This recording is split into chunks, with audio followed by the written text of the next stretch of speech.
Thank you, Christy. You are my savior. That's the second time I've done this in a week. I've got a new setup. It's really not new. It's just I'm using it differently than I was before.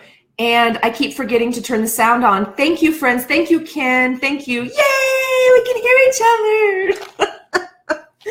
So read my lips, a couple, and I'm just going to move on. No, just kidding. I'll repeat what I said. Hearts back to you, babes. Love you.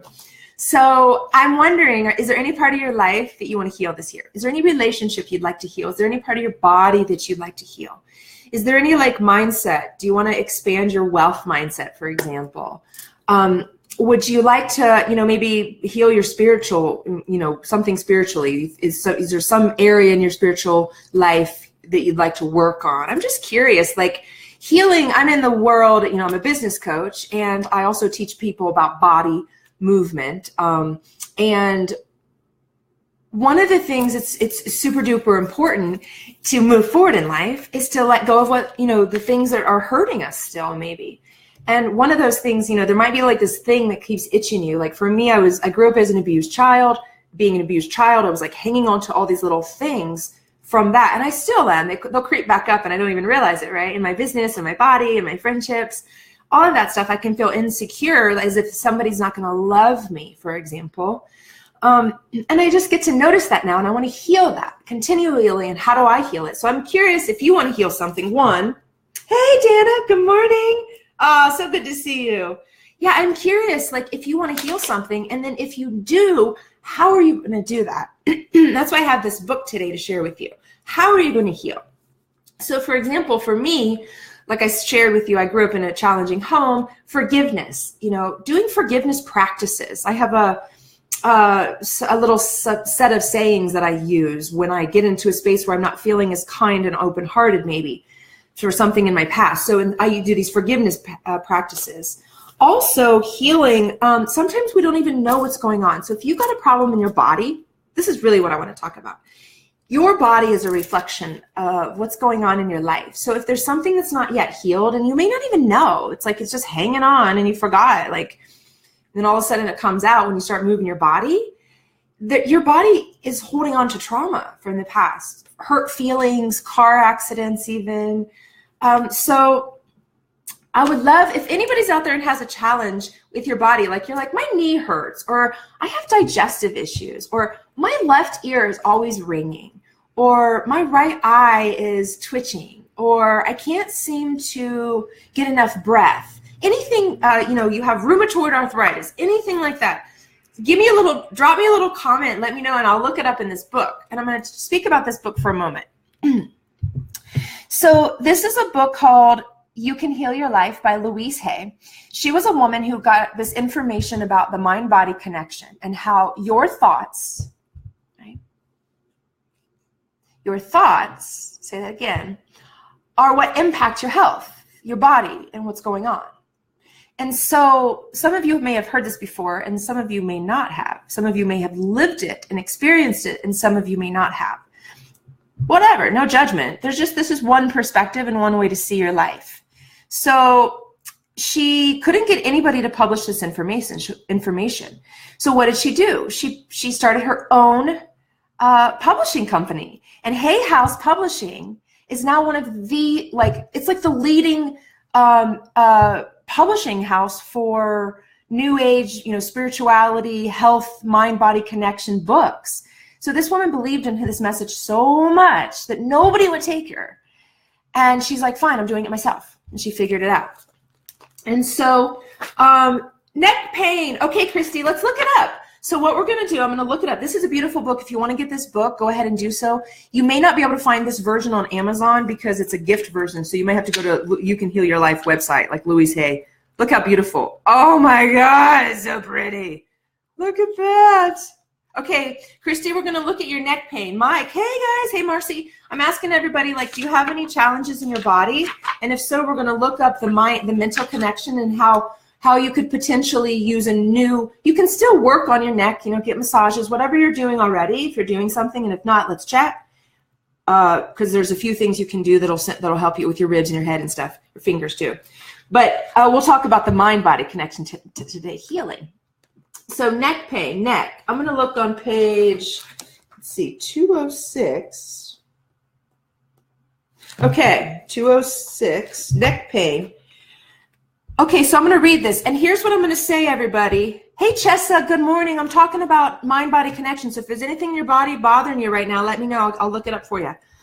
And I want to offer you, I'm going to read this, but there's no judgment here. You may or may not be experiencing this, okay? And don't take it personally, right? Just consider it as an idea. It may be true to you and it may not. So neck problems, probable cause. Here we go. The probable cause of neck problems is refusing to see other sides of a question, stubbornness, inflexibility. So I used to be quite stubborn as a kid. I was like, I put my feet in and I'm not going to change my mind. I used to actually be very slow to forgive, very like days and days before I'd have to know if I was ready. So stubbornness, inflexibility, your neck might, you can't move around enough. So what do you do about it, right? We're not going to just stick in the problem. Oh, you got neck pain. Oh, you're not flexible, you're stubborn. No, let's see what we can do about it, okay? Stephen's got some issues too. Okay, we're going to talk about. Beautiful. Thank you for sharing, Stephen. I'll get to those.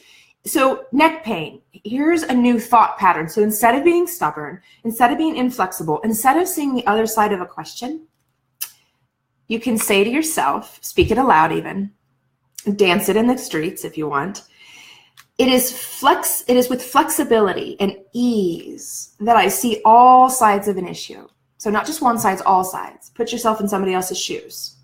It is with flexibility and ease that I see all sides of an issue. There are endless ways of doing things and seeing things, and I am safe. So if you don't feel safe, the neck can kind of tense up. There are endless ways of doing things and seeing things.